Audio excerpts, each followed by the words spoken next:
Welcome back to The Single Society. This is the podcast that explores singles life through the much more positive lens that it really deserves. My name is Jo, and as well as hosting this podcast, I also run regular singles nights.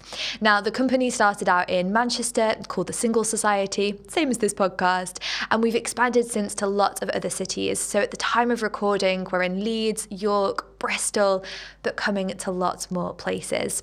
Now, obviously, for some of you listening, you may think I am very happily single and that is how I would like it to remain. More power to you, that is a fantastic choice to make. But equally, of course, there is nothing wrong with being open to meeting a partner and exploring the opportunity of those connections that are out there. What I will say though is that with singles nights, perhaps the most obvious benefit is you might come if you are looking to meet somebody to have a relationship with, whether that's something long term, short term. There's so many different forms of relationships now. But what I would say is that one of the perhaps more hidden, less obvious benefits is that with singles nights, you are meeting a whole group of people in your local area who are a similar age and stage of life to you. So I would really encourage you to come to a singles night open to the possibility that it's also an invaluable opportunity to make more friends, to expand your social circle and get to know more people in your local community. Now that's beneficial in and of itself. Having those strong relationships doesn't necessarily need to be romantic. Friendships are just as valuable and important. But even if a romantic relationship is the focus for you, then knowing more people is still beneficial because you never know who that new friend might introduce you to. Just to give you one example, a couple of years back in Manchester, I had 3 women come to a singles night. They'd never met before, met for the first time on the night, and just hit it off. They got on like a house on fire. And actually, on that particular night, none of them felt like the right man was quite there for them. Subsequently, 2 of them have been back and have actually met people as well. But on that initial night, the real connection they got from it was each other, was the friendship they found with one another. And since then, they've been traveling together, they've done all kinds of different things. And they've all said that one of the things they found more challenging about being single is that they were at a stage in their life that looked quite different from a lot of their friends. So their friends were married, had often bought, most of them had children at this stage and had different responsibilities for them. So it was difficult for them to find somebody that they could go traveling with and enjoy some of those more social things in life that if you are single and you don't have a family, you don't have those responsibilities. So you can go out and enjoy those things so much more. So it's not that I don't think finding a partner is incredibly important. And of course, that is what the singles nights are very much geared up towards.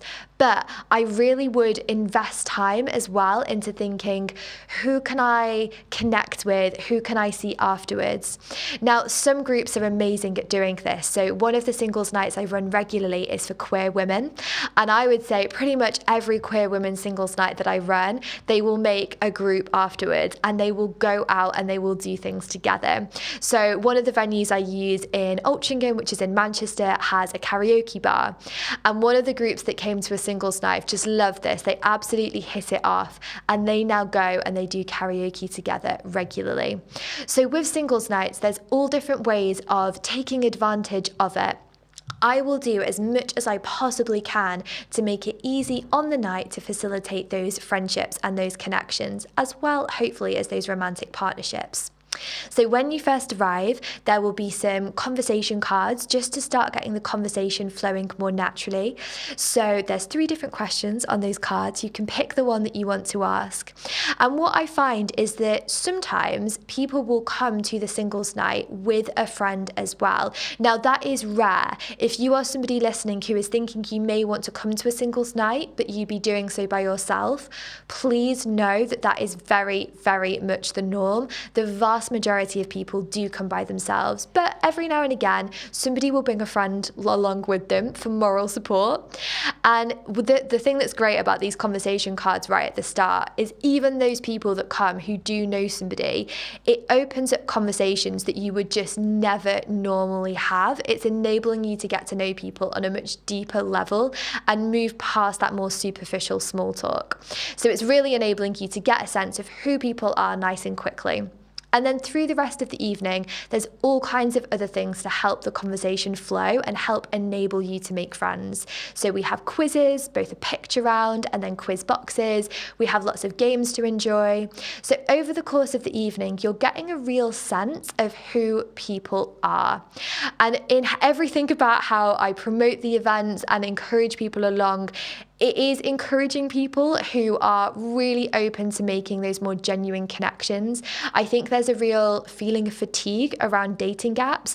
And if you're somebody who is going on dates regularly, there's a danger that that can start to feel like a job, which is not what anybody wants. You want that spark and you want that excitement.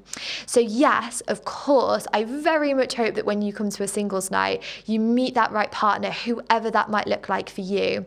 But I think the way to think of it, if you do decide to come to a singles night, is that whether or not that partner is there, whether or not that potential spark and relationship is present for you, what you are going to get out of the night, almost guaranteed, as long as you are open to it, is that opportunity to meet people who are a similar age, similar stage of life, living in your local community.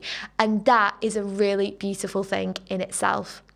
If you are curious to find out more about the singles nights, I have linked where you can find those details in the description.